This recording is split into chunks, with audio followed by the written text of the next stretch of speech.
My boyfriend left me naked on a train. I had a weird relationship with my ex-boyfriend a couple years ago. I'm not going to mention my city since this was a very humiliating experience. I do all sorts of crazy things that my boyfriend asked me to do. That includes, and not limited to, satisfying his needs in public places, restaurants, movie theaters, malls, bus, train, even on share autos and cabs. It was a fine night, and after our dinner date, it got pretty late. We had to travel in the late night train to our place. His house will be about 30 minutes after our boarding, and my house is about 3 stops after his. As soon as we got into the empty coach, we started making out. He surprisingly remembered something dumb that we discussed while we were wasted, that I had never traveled naked in a train. I was so dumb enough to accept his challenge, and I gave him all my clothes. The train was super empty, and it's not a frequent route. We were making out, he was being all handsy, and suddenly, on one of the stops, a few people got into the coach we were in. I got super nervous, and I quickly sat down on the floor and squished myself between seats in the last row. I was so nervous, but I couldn't stop smiling at myself on the scenario I was in. A few guys that got in were just sitting 2 rows in front of my BF, and I couldn't get my clothes from him without getting caught by them. I wanted to wait it out till they left. With my handbag, clothes, and everything with my BF,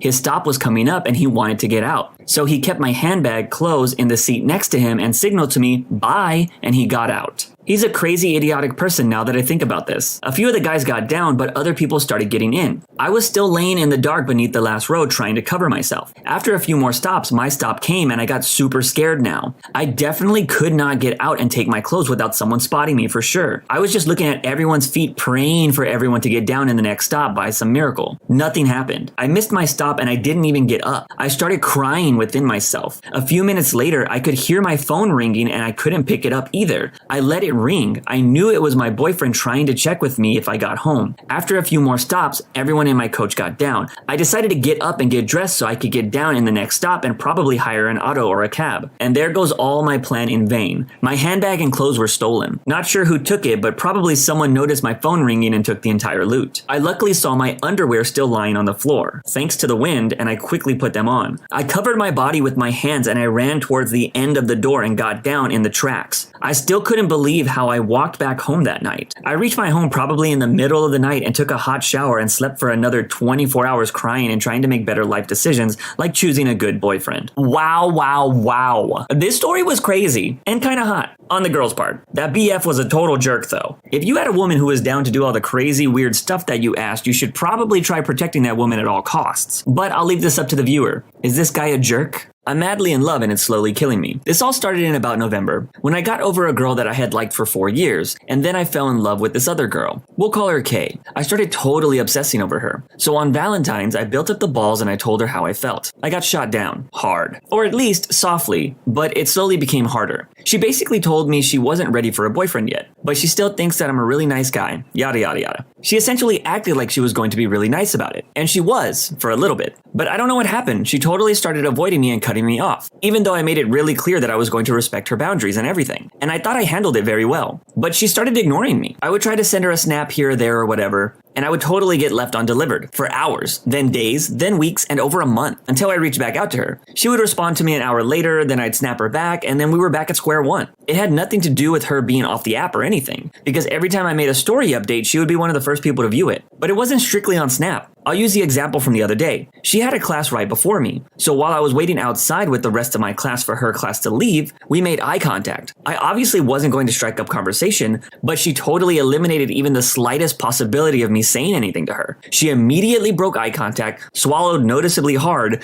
like she was swallowing a rock or something, looked down a bit, and started going in the other direction in somewhat of a quick fashion. I almost feel like she's scared of me or something, because it's really apparent that she's uncomfortable around me. That's the last thing I want. Not even selfishly like, oh, woe is me, she'll never date me because she's uncomfortable around me, boo-hoo. I just feel terrible. I don't want her to be stressing out because she feels like she can't trust me. I don't want her to be nervous. This isn't coming from the part of me that likes her. It's coming from the empathetic part of me that's just using basic human decency. I want to talk to her about it, but I'm just so paranoid that she'll be even more uncomfortable. At this point, I don't even know what to feel, say, do, or even think for that matter. That's why it's killing me slowly. I seriously doubt that she's on Reddit, but Kay, if you're reading this, you'll probably know it's you, and I want you to know that I'm truly sorry for any and all damage I've done. Oh man, this confession hits right on the nose for me. I've totally been here and it's always a crappy situation. I should add that this doesn't change when you get older. You would think that, hey, we're adults, we can respect each other and still be friends. Nope, doesn't work most of the time. Now I totally understand why some women do this, and maybe even some men. Could be bad past experiences or they just don't want to lead the person on in any way. To be honest, I think a lot of people are missing out on some really great friendships by acting this way. One of my best friends is a girl that actually rejected me. Also, what sucks about the situation is men are constantly told, why can't you just be honest about your feelings? And when they are, it costs them friendships. So why would they even bother? Like I said before, dating's just hard, man.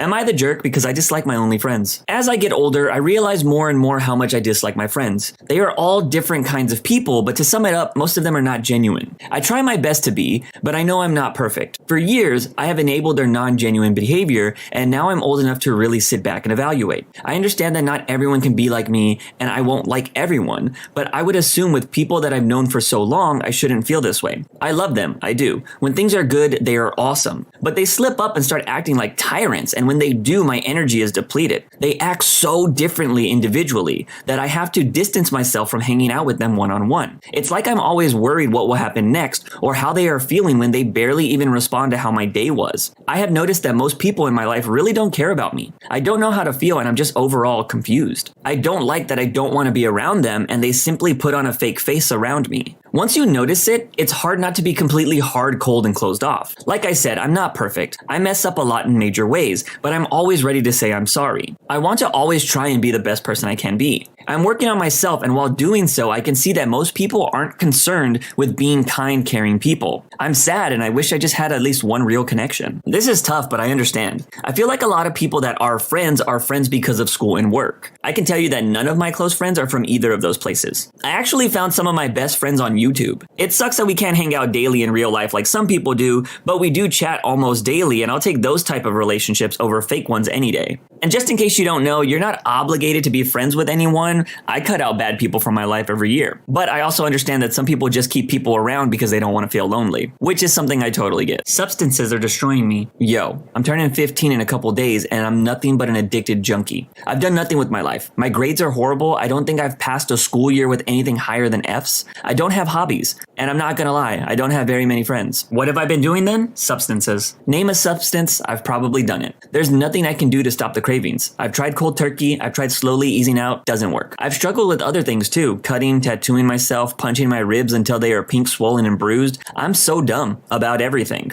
I'm so dumb for doing this to myself. I'm dumb for taking it too far. Jesus, I'm dumb academically. Today, my teacher was helping me with algebra because I was missing an assignment. He got so frustrated with me because I had to pull out a calculator for a simple multiplication. I don't know how to divide. I've tried and I can't. My brain is permanently foggy and I have really bad memory issues. Anyways, thanks for reading my cringe vent. Advice would be greatly appreciated. Now, the story has a few edits. Edit 1. I've never had so many people believe in me in such a short time. I'm gonna tell my parents in the morning. They will take me to the hospital and everything will get sorted out. I don't want to do this anymore. I just don't want to become homeless and live on the streets, rotting away, you know? I'm not sure if I'll be able to have my phone or anything while I'm there. And if I'm not, then I will give an update as soon as I can. Thank you. Take care. Edit 2. Wow, I finally did it. I told my parents about my addiction, running on no sleep and 2 cups of green tea. I made them breakfast and sat them in the living room. They were starting to get a worried look at this point because they knew something was up. I was just standing there shaking and crying. I did that get all stiff and mumble thing that I always do when I get overwhelmed. And I mumbled, Mom, Dad, I'm addicted to substances and I need help. They just hugged me and they wiped my tears for a while. We talked more and I opened up about how I tried to quit before and failed. My mom had her suspicions but only thought it was an occasional smoke and nothing like the level of what I do. They said that they are disappointed in me for lying about money. They said that they were disappointed that I didn't talk to them sooner. They asked me who sells to me. They said that they are going to look into a rehab clinic for me. God damn, I love my parents. They are wise and they approached this really well. No yelling or anything. My mom cried like an uncontrollable sob. It put me in my place seeing that. The only thing I was thinking was, go to your room before they search it and hide what you left. And you made them disappointed in you. What if they don't love you anymore? Holy crap, it took so much restraint to not just hide them. I watched as they flushed them down the toilet. It was painful. My motivation is getting clean. It's going to be so hard to stay on track, but I'm finally ready to start again. I'm really worried that if I don't have substances, I might go back to cutting. I don't know what to do about that now, but all I know is that I'm damn proud of myself for doing what I did. And I really hope the clinics aren't as bad as they are on television. Thank you all so much. I wouldn't have done this without the push and motivation. I'll update you if there's anything more. The final edit to this story. My mom is looking into clinics. There are some really nice high-end places on the other side of the state. It even has horses. I don't know when I'll get in because the paperwork and insurance thing takes time, I'm assuming. I'm worried. I'm worried that I won't be able to stay clean. I'm worried that if I become fully sober, I will be left with nothing but a foggy brain and memory problems. It's like all my thoughts are shallow, and if I try to elaborate in my head, it all just goes blank. I don't remember much of anything. I don't remember my grandfather's face, much of my childhood. I don't even remember what shoes I wore today. I'm proud of myself. I'm proud of going in the right direction. I'm proud that I spoke out on my troubles. If you guys have any questions, please ask. I'd love to answer them. I don't really have anything to add to this except that I'm proud of this OP for reaching out for help and realizing they needed it. Let this story be a reminder that there's no shame in asking for help when you need it, because at the end of the day, there are people out there that just want to see you happy and healthy. My best friend is in jail for SAing our other friend's sister. For some context, I live in a small southern town where everyone knows each other. I, 17-year-old male, my friend, who we'll call X, is also a 17-year-old male,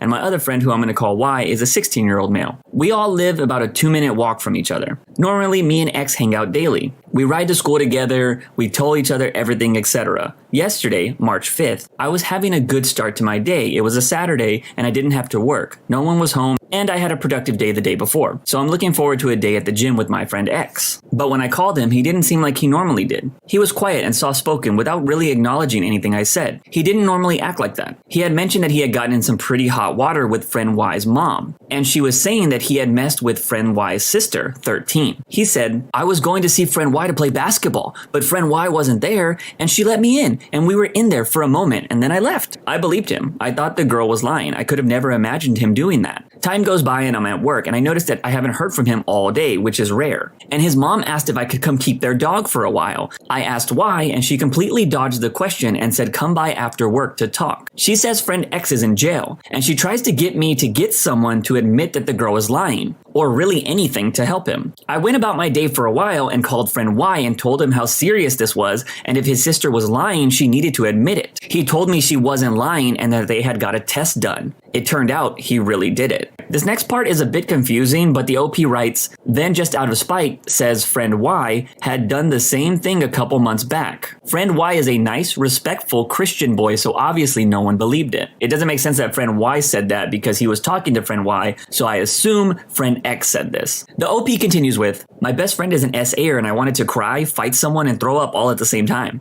I wasn't exactly shocked because it was no secret. He was struggling in life with family life, and everyone could agree he was generally a bad person. Normally, he would just get the benefit of the doubt. He would lie, steal, cheat on his girlfriend. He was a master manipulator. But who could expect such a thing from anyone close to them? I don't feel bad for him, and I hope he stays in there. As hard as it is to be without my best friend, he's made his own bed, and as far as I'm concerned, he's dead to me. He has nothing now, and he's ruined his life over some selfish, psychopathic behavior. Breaking the news to my family was devastating because they adore him. He affected so many people within a 40-minute time span. It's such an odd feeling. Nothing feels real. I have to start a new chapter in my life without someone I spent 90% of my time with. I just needed to get this off my chest. I haven't told anyone but my family. There's almost a feeling of guilt with how much trust I gave him, and even for just associating with him. I'm so glad this OP dropped this disgusting friend of his. This exact thing happened to me with my best friend of 10 years. I knew he had his flaws, but I never thought he could do something so terrible. I dropped him the second I found out. I didn't need to talk to him. I didn't need to hear him out. He got to go free because police dismissed the whole thing because drinking was involved. They didn't care about the weird behavior or text messages after the whole thing. So I understand the OP's feelings here, but I'm glad he did the right thing. And I hope that any other young men or women that find themselves in this situation do the right thing as well. So that's it for today's episode. Let me know your favorite story in the comment sections down below. Don't forget to follow on Spotify and hit that subscribe button if you want more content like this in the future.